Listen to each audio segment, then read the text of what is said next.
Tech careers and other high paying jobs, you might think they're very high paid, you're going to do well with those, but they can be very unstable in terms of job security. You could go 3 to 4 years with a stable job and then all of a sudden you're subject to a layoff through no fault of your own, due to the company making cuts based on its performance and how much money they have and profits and so on, even if you're doing a good job.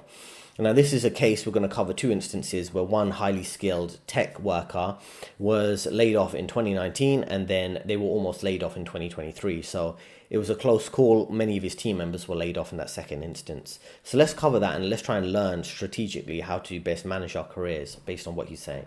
So I was just laid off.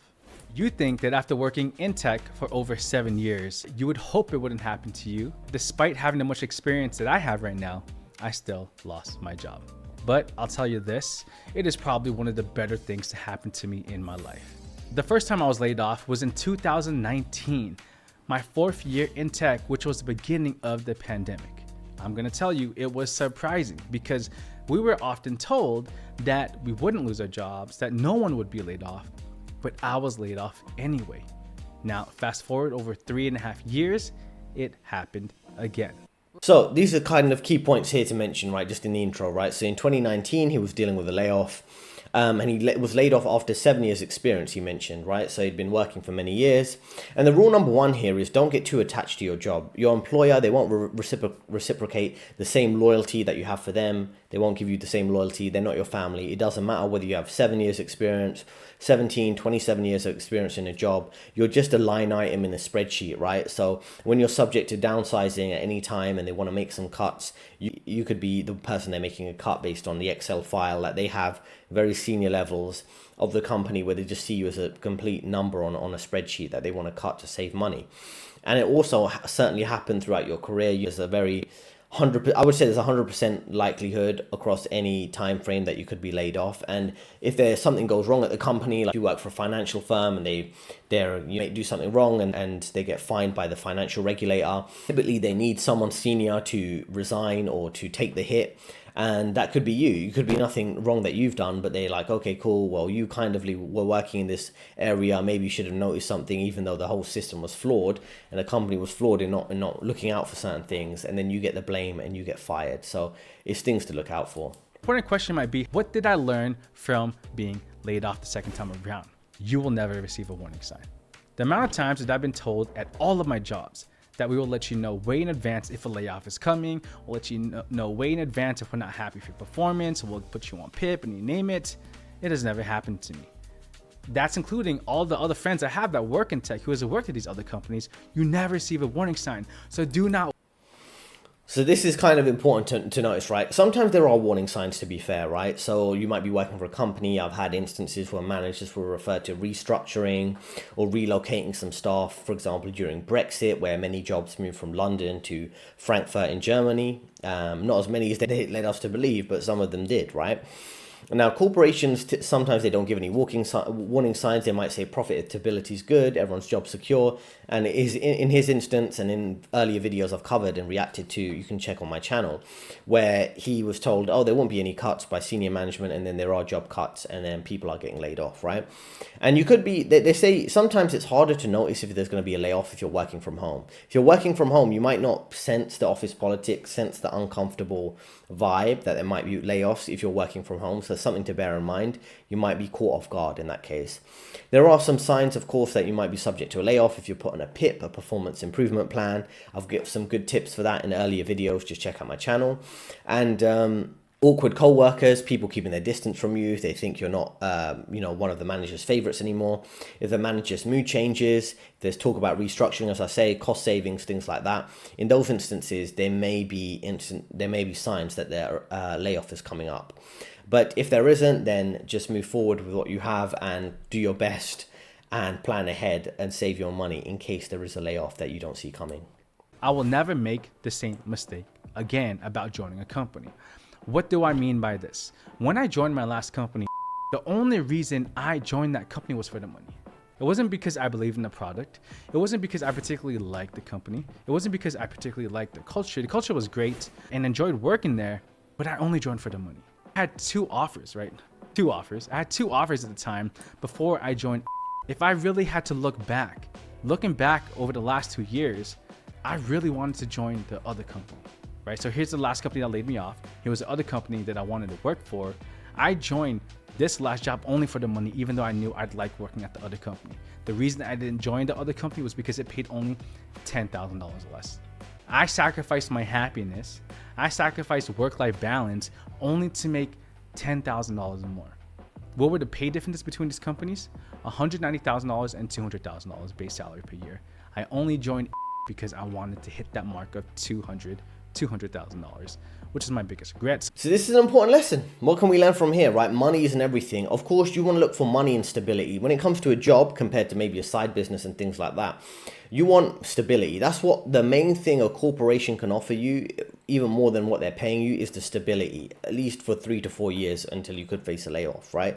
So if you're choosing between two companies, that's what I would think about, stability, because your side income, if you're developing a side hustle, things like that, might be a bit unstable. But if you have two jobs, pick the one that's more stable and less likely to change, right?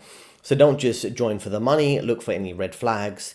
If the job description's vague, if the offices feel a bit weird, maybe you get a weird vibe from people in the interview, maybe people in the interview look overworked, they look like they're stressed out, that's probably what is going to happen to you if you work there. Read in between the lines.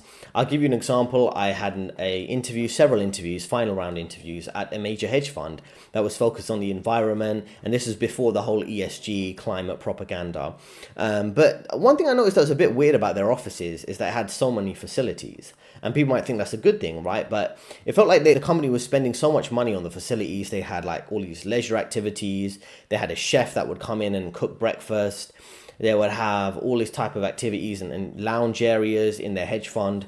And they had a lot of young co-workers. And it felt like it was like a startup company.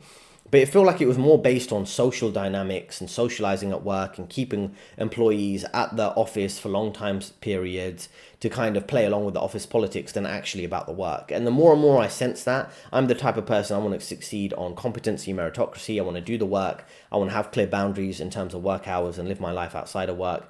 But if you're dragged into that environment, you should be conscious that, okay, maybe these are the red flags that people do spend all their time at work, or you have to play the social game to succeed. And I'm focused on the pay rather than the socializing side of things when it comes to a job. So you got to think about your happiness, your work-life balance. If you're dealing with a layoff, you need to be careful about thinking, that pay difference between one job and the other is going to give you the stability you want, like I say, rather than dealing with a layoff. And does it justify any extra challenges if you are going to be making more money? And your savings and investments, which is what you should develop over the course of your career, it should give you the leverage in your job hunt that you've got some savings and investments to fall back on, and you don't have to go for any job that's a low paying job, that's a high stress job, if you've got investments that are going to back you up or a low cost of living. Now you should think about this and pick your career based on your lifestyle. You pick a career, you pick a lifestyle. So when it comes to your 3-year strategy for working at a company, as I mentioned in some of my recent videos, have a 3-year strategy because layoffs or promotions might come every 3 years, right? So you should think about your money, your work-life balance, your benefits, your exit strategy after those 3 years. Is it finding another job? Is it taking a brief career break? Is it doing some traveling, building your own business, things like that? So these are all things you should consider. So let's have a look about how he dealt with this second layoff, or potentially a layoff that he came close to in this particular scenario. The other side of that. Last week, while at work, we laid off about 20% of the company, and it sucks going through it. It's understandable though, it happens, it's part of tech, but being on the other side of layoffs for the first time, where I'm not the one that lost my job, but people I know, people I work with, people I traveled the world with will let go. People that I built relationships with. So tough. These people were well taken care of, amazing severance and benefits despite being let go, right? So they have time to find a new job. But being from this side, all I could think about was going through it again. Again, I understand why it happened. It's business. So this is what it is, right? So this is a second instance where he had a close call to another layoff.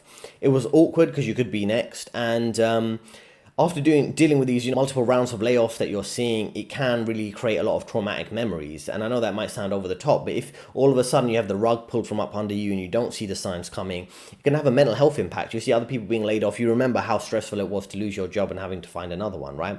It's very awkward because you think you could be next. You deal with a lot of imposter syndrome. Are you actually good at your job, or are you fooling yourself and you think you're good at your job but you're not? And he mentions 20% of the company being laid off. And these are kind of big dramatic cuts because it could impact you. There's many people, I'm sure, in that 20% who are doing a good job, but they just got their job taken from them, right? So these type of big cuts are they're very stressful for you, right? Because, there's some companies that have completely ridiculous practices where they'll do these big cuts quite frequently. There are other companies where, I won't name which bank. If you're new to the channel, I've worked at some of these companies for over 10 years in finance, Goldman's, Morgan Stanley, and so on. Did that out. And one thing you notice about some big companies, which are, without naming the specific one, they have a literal business practice where they'd deliberately hire too many people, and every year they would cut the bottom 5%, however that was determined. As we know, many people work hard and do good jobs, but they might not be the manager's favorite, so they get fired because they're not playing the social game, right? So if this is the completely ridiculousness of these companies. Like, why would you overhire, pay so much for people's salaries by paying too many people and having bloated, inefficient teams just to cut 5% each year? It makes sense just to hire the right people and train them and give them a good salary so they can do the job and stay at your company and be loyal. But they have all these weird type of practices, right? And certain events that can happen in terms of layoffs that are out of your control. As I mentioned with Brexit, there were some jobs that were moved from the London office to Frankfurt, some of these companies. It's something that's not in your control, and then you could get fired for that, right? There's many different instances of that can really put you under pressure. I should feel, okay, I must be valuable. That's why I stayed. That's why I didn't lose my job. But I couldn't think that. All I could think was 25 people, lives changed like that. So no, I wasn't laid off, but I probably was really close. It sucks. Whether you're the person that was laid off or the person that wasn't, things just change. You don't really feel the same, right? Things slowly go back to normal, right? I'm taking on more responsibilities. Everyone else on my team is taking more responsibilities. Things change. But the reason I'm sharing this and the reason I'm talking about this. So this is kind of interesting, right? What he's saying in this last point, which would be, don't be too invested in your coworkers, right? He seems kind of upset that they were laid off. And I understand we get some attachment to people, but you can't be too invested into your coworkers. They wouldn't really care if you were laid off. Your manager won't, your coworkers wouldn't. They'd forget and they'd get back to normal. And he's got back to normal in terms of working like other people would, right? So you should more focus on working for yourself and building a professional reputation that you can stand by. And if you stay, be aware of this kind of fear culture. If you stay after a layoff, right, you're one of the people who doesn't get laid off. There's always this culture of fear, this type of fear culture. You could be laid off at any moment. Other people who are doing good jobs, good work, were being laid off. And then you kind of feel like, you have to get on with things, otherwise you could be next on the chopping block to get fired. And it's not always better on the other side, right? Because some people think, they've been laid off and they're terrible and they're not doing a good job, and other people get to stay at the company. But it's not always better on the other side, because you might be stuck at a company and having to do more work, and you're picking up the slack for people who've been fired effectively, right? The company will just double your work and not hire new people. So always be ready for this type of situation, right? Company loyalty doesn't really exist. You never know if you might be that next person, and it has nothing to do with your work ability. Now, something I do to help people is provide a career advice service based on my experience. The link's in description. We can talk directly, and I can give you specific advice to navigate a layoff, navigate these type of scenarios that could be coming up, or how to plan a sustainable career and financial future for yourself. So if you're interested, reach out to me at the link in description. There are 2 recommended videos on your screen right now, and I'll see you next time.